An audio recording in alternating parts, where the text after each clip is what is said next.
All right, y'all, here we go. Got the neighbor's dog barking in the background. All right, so we are continuing on in chapter 9 of your book, Multicultural Students with Special Language Needs, Practical Strategies for Assessment and Intervention, 5th edition by Dr. Celeste Roseberry-McKibbin. All right, so this particular set of slides is going to cover information from page 198 to 201.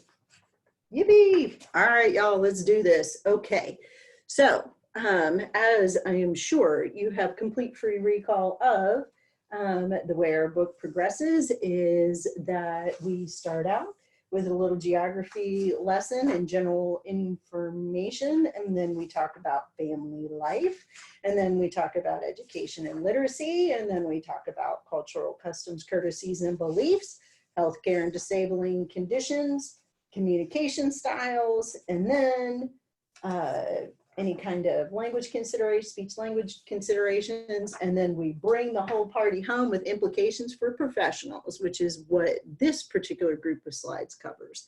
So here we go. All right, so the implications for professionals are fairly similar to the implications for professionals that you should be bringing to your speech pathology party on any given day. You should certainly make sure that families feel comfortable and understood. Oh, sweet Moses. You should start meetings by asking the family about the family and making more informal kinds of conversation. Again, personal relationships are a huge part of doing business. And we are in the business of helping people. So in our business, we should certainly seek to create meaningful interpersonal connections with all of the families we treat. But just understand that in some cultures, that is more crucial than how wonderful and whizzy and gorgeous your plan of the day and materials are. And one of those cultures is very likely Middle Eastern and North African cultures. So one of the things that you need to do is to reassure families that you are qualified to do your job. Now, you can take that in a way that is really defensive and feels patronizing to you, or you can just understand that, especially with, I mean, let's face it, not many people know what speech language pathologists do. So expecting folks who aren't from mainstream American culture, who doesn't know what we do, to know what we do is just, probably not going to go well for you. So just assume that nobody knows what we do and make some kind of effort to help educate the wider world of all cultures, including your own, about what it is that we do, that, you know, what our level of training is and what our backgrounds are and the clinical experiences that we gain even prior to entering into our clinical fellowship experiences. And that way, the families that you work with and the clients that you work with will have a better idea of what it is you're bringing to assessment and treatment. Make sure you sit up straight and you wear more formal clothes. We get more and more informal in the US as time wears on, which personally I think is a fantastic thing. However, that is not the case in all cultures in the world. So just make sure that you look like you were coming to work and not just going out with friends.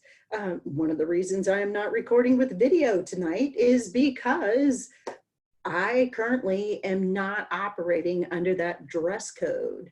So just as a what not to do, I will very temporarily activate my camera. Ooh, actually, haha, I can't, because I actually started this meeting without, in the settings that camera was not allowed, because I knew I wasn't going to be on camera. Anyway, suffice it to say, I am not sitting up straight or wearing more formal clothes right now. I am standing at my desk. I'm not wearing formal clothes. Okay, don't be shocked if you're asked very personal questions. Again, the personal relationship is very important. And so you're gonna get asked personal questions.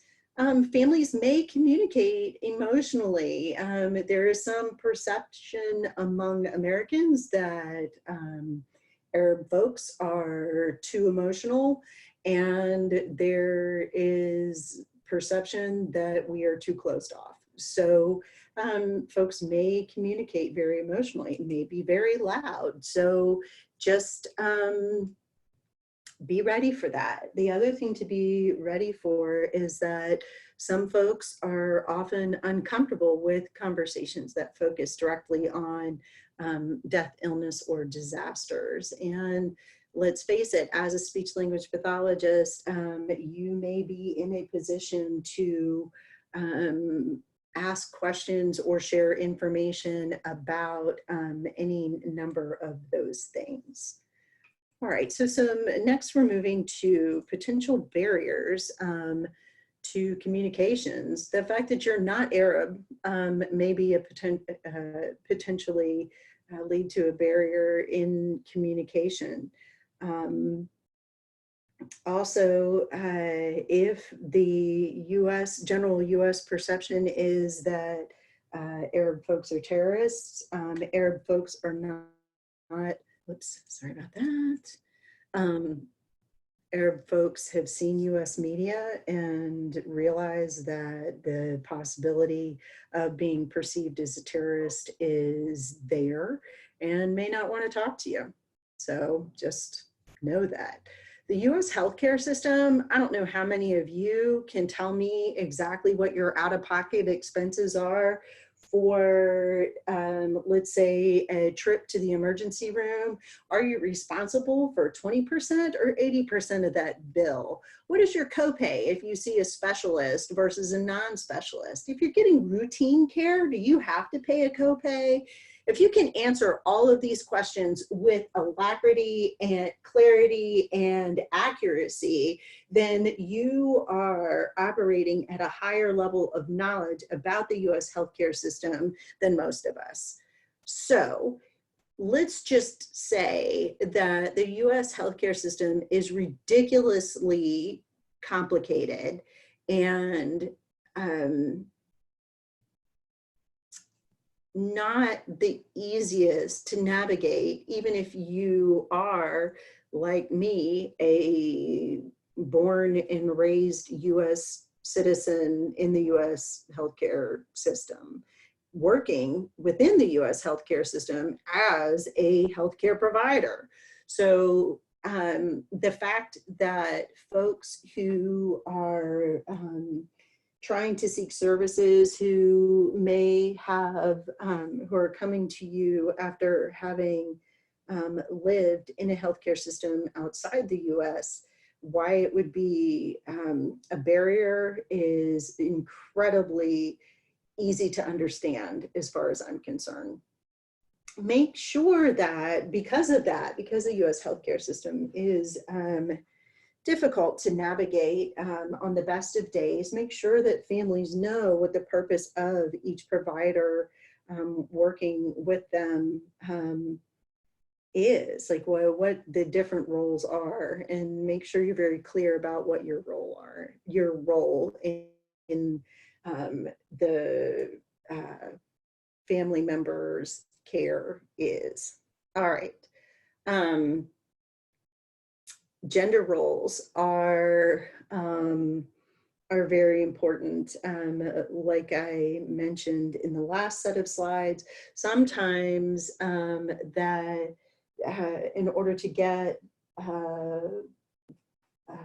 buy-in or participation, by the father of the family, pointing out that that participation could help lead to more verbal prowess on the part of their son, or improve their son's communication, may get you buy-in faster. Not always, but there you go. Understand the interdependence of family members. It is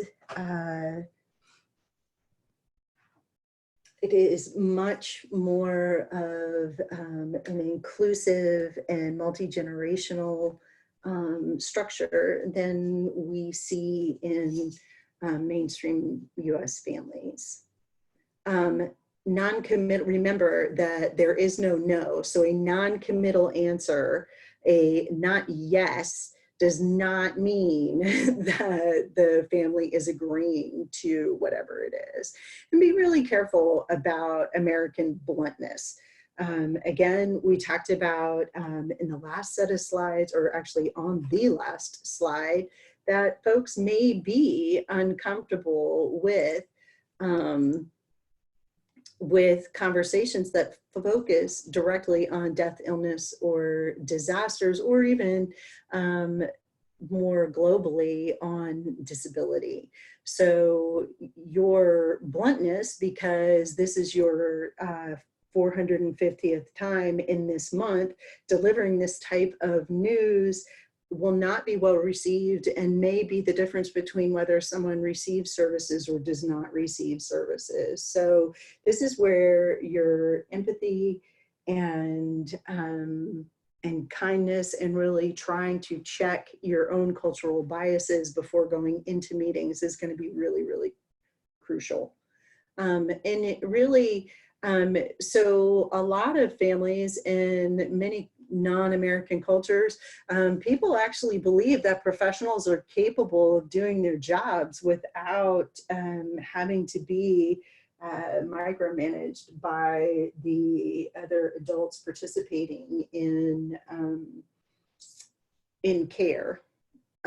So the tendency is to let you do your thing.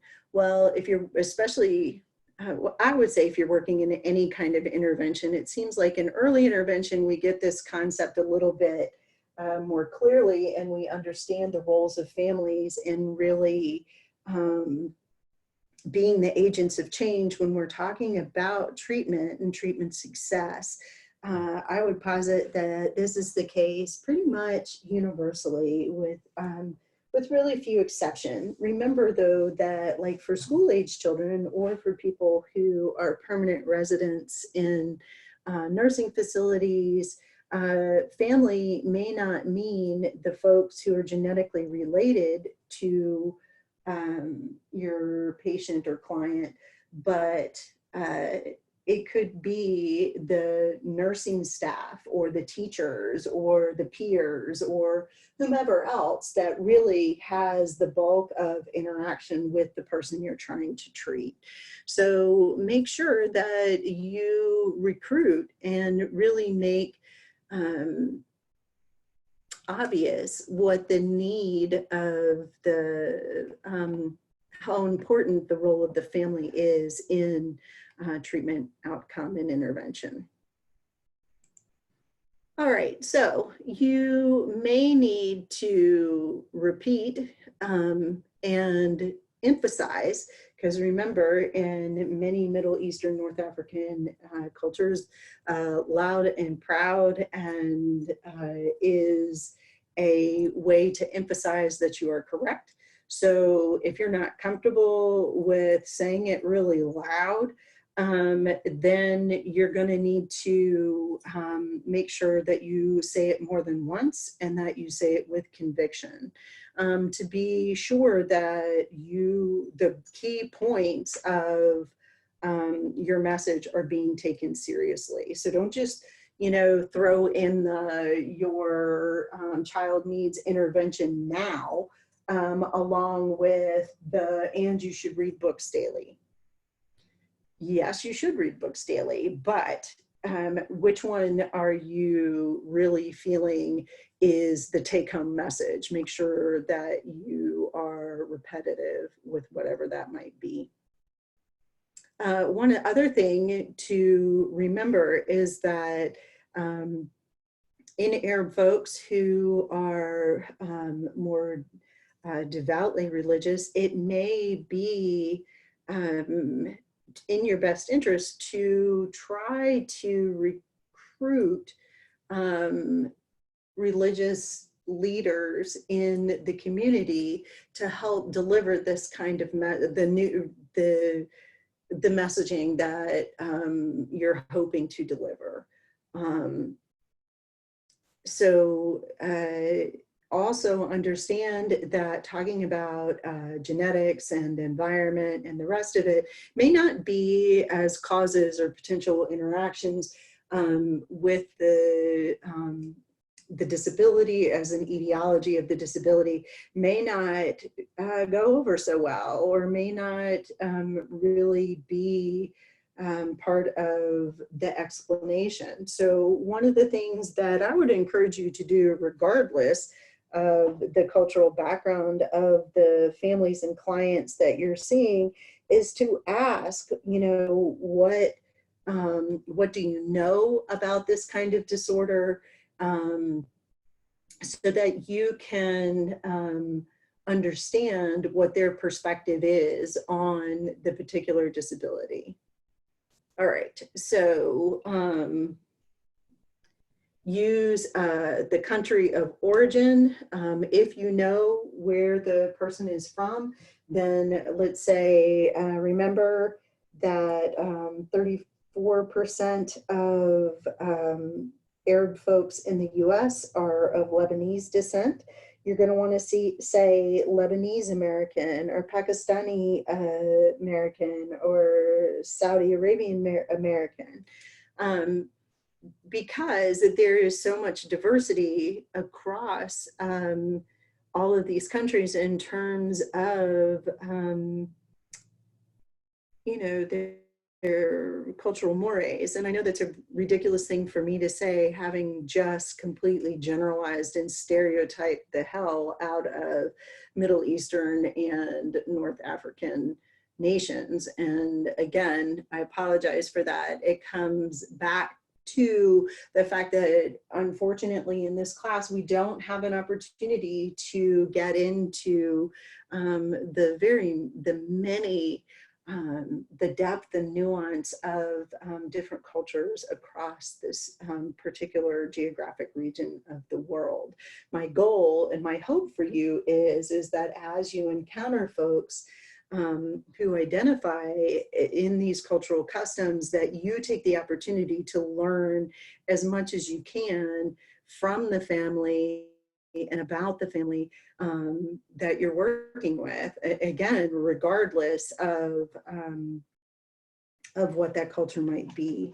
In fact, I really, truly believe that that's just the cornerstone to good relationships with the folks you're trying to work with. Regardless of whether they're mainstream American culture or a more obviously identified non-mainstream American culture. All right, so don't forget to go back and look at the table on pages 196 and 197 that talks about articulation and language differences amongst people who are native Arab speakers. Okie dokie. Again, I picked these as just really interesting takes on ways to represent alphabets. I just thought it was kind of cool. Hope you did too. All right, that is it for this section of slides. Woohoo!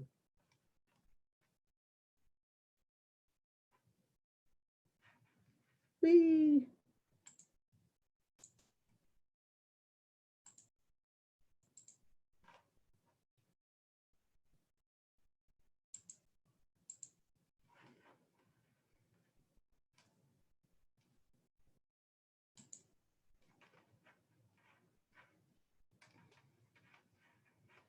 Oh, sweet Moses.